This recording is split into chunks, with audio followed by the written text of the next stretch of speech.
2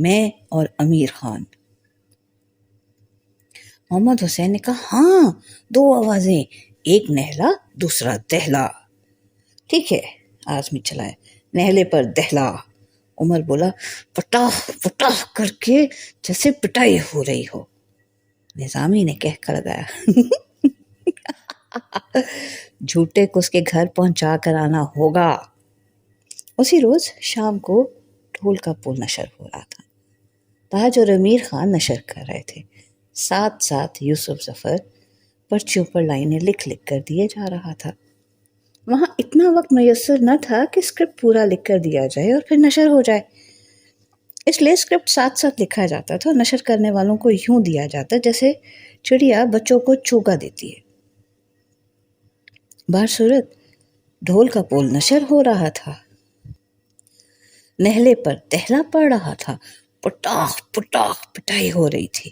نظامی کھڑا سن رہا تھا۔ یار یہ ہاتھ ذرا کمزور رہا۔ اجی اگلا ہاتھ سنیے، یوسف ظفر کہہ رہا تھا، ہم نے کسر پوری کر دی ہے۔ اس پٹاخ پٹاخ کی آواز کو کئی سال وادی میں سنا گیا۔ ایک روز محمد حسین میرے پاس آیا، بولا یار مفتی جی ایک پروگرام ذرا ہٹ کے ہو جائے، دبانگ آوازوں میں پٹائی تو ہوتی ہی رہتی ہے، ایک پروگرام دھیمی آواز میں ہو جائے۔ میں نے کہا کیا مطلب؟ کہنے لگا بھارت کے دل کی باتیں باہر لائی جائیں۔ میں نے کہا مثلاً؟ بولا پنڈت جی بچوں کو پڑھائیں، بولو بالکو بے سے بول، ایسا بول بولو جو اوپر سے میٹھا ہو اندر بس گھلی ہو، اوپر سے شانت دکھو پرنتو اندر کرودھ ہو، غصہ ہو، مکھ پر ہنسی ہو بغل میں چھری، کچھ ایسا ہو۔ محمد حسین نے کہا۔ اگلے روز آزاد کشمیر سے ایک پروگرام نشر ہو رہا تھا، بھارت کی نئی پستک، مندر کی گھنٹیاں بج رہی تھی، محمد حسین پنڈت کی آواز میں بالکوں کو گر سکھا رہا تھا۔ بالکو بولو بھے سے بھارت، بالکو بھارت کا کام ہے جو ملے اسے ہتھیا لے، دوجے کی چیخ پر اپنا حق بتلائے، مہاراج یوں تو بھارت کا اٹوٹ انگ ہے۔ نظامی بولا واہ محمد حسین آج تو رنگ لگا دیا۔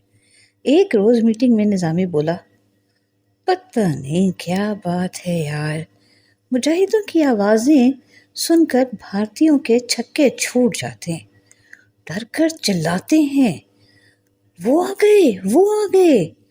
مسعود بولا نظامی جی پروگرام بن گیا۔ نظامی نے پوچھا کیا؟ مسعود بولا ہم آ گئے۔ تاج اور امیر خان اپنی گمبھیر آوازوں میں بولے آ گئے۔ اگلے روز آزاد کشمیر سے نیا پروگرام نشر ہو رہا تھا، ہم آ گئے۔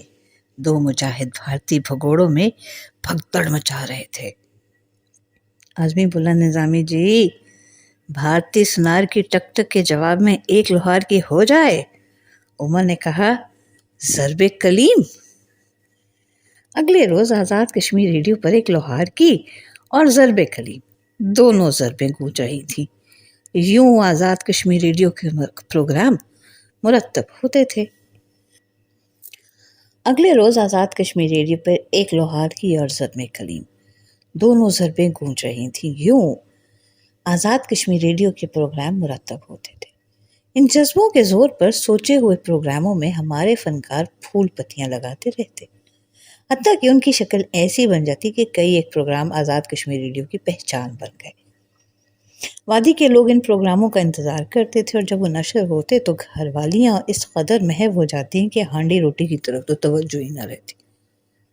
ہائے بیچاری، ہانڈیاں لگ جاتی، روٹیاں جل جاتی اور انہیں خبر بھی نہ ہوتی۔ محنت کش بیچارے کام چھوڑ کر بیٹھ جاتے۔ اس دور دراز جگہ پر بھی ہمیں بے شمار خط موصول ہوتے تھے۔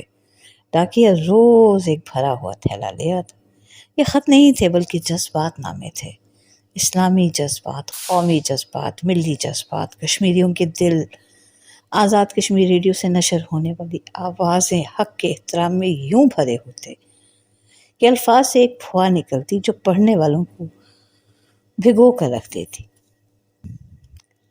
ان خطوط کو پڑھ کر ہمیں احساس ہوتا کہ ہماری آواز کو سامعین کس عقیدت سے سنتے ہیں، کس لگن سے آزاد کشمیر کی آواز کا انتظار کرتے، اور کس جذبے سے آزاد کشمیر ریڈیو کی آواز حق کو دعائیں دیتے ہیں۔ سچی بات یہ ہے کہ ان خطوط کے مطالعے سے ہی مجھے احساس ہوا کہ واقعی ہم قوم کی خدمت کر رہے ہیں اور سامعین کے دلوں میں ہم سب کا کس قدر احترام ہے۔ جب بھی ہم یہ خطوط نظامی صاحب کو دکھاتے تو وہ کہتے نہ بھائی، مجھے یہ خط نہ دکھاؤ۔ یہ خط پڑھ کر اس قدر تفخر پیدا ہوتا ہے کہ ایسے محسوس ہوتا ہے جیسے ہم سب اسلام اور قوم کے خادم نہیں بلکہ ہیرو ہیں۔ اس احساس تفاخر سے بچو ورنہ گڑبڑ ہو جائے گی۔ یاد رکھو ہمارا کام خدمت کرنا ہے۔ اہل کشمیر کے لوگ ہمیں خطوط بھیجنے کے علاوہ پاکستان بھر سے بھی ہمیں خطوط بھیجے جاتے تھے۔ ان خطوط میں لکھا ہوتا کہ مجھے اجازت دیجیے میں بھی چند روز کے لیے آپ کے ساتھ قوم و ملک کی خدمت کروں۔ میں اس بات کا خواہش مند ہوں کہ آزاد کشمیر ریڈیو میں کچھ دن کام کروں۔ یوں مجاہد ریڈیو میں کئی لوگ خدمت کا جذبہ لے کر آتے اور دنوں یا مہینوں کے لیے ہمارے ساتھ مل کر کام کرتے۔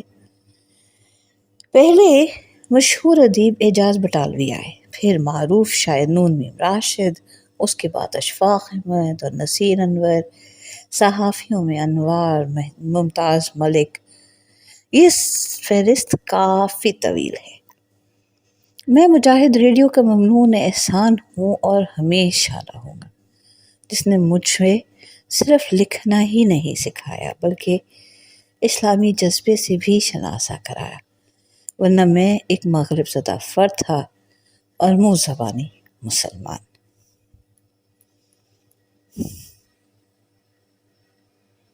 اس تقریر کے بعد اور یہ سب پڑھنے کے بعد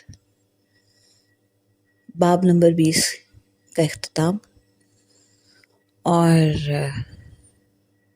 اس نئی احساس حب الوطنی کے ساتھ کہ اللہ پاک ہم سب کو جو مشکلات میں ہے، جو کسی نہ کسی قید میں ہے، ہم سب کو اپنی اپنی قید سے آزاد کرے اور ہم سب کے لیے آسانیاں پیدا کرے۔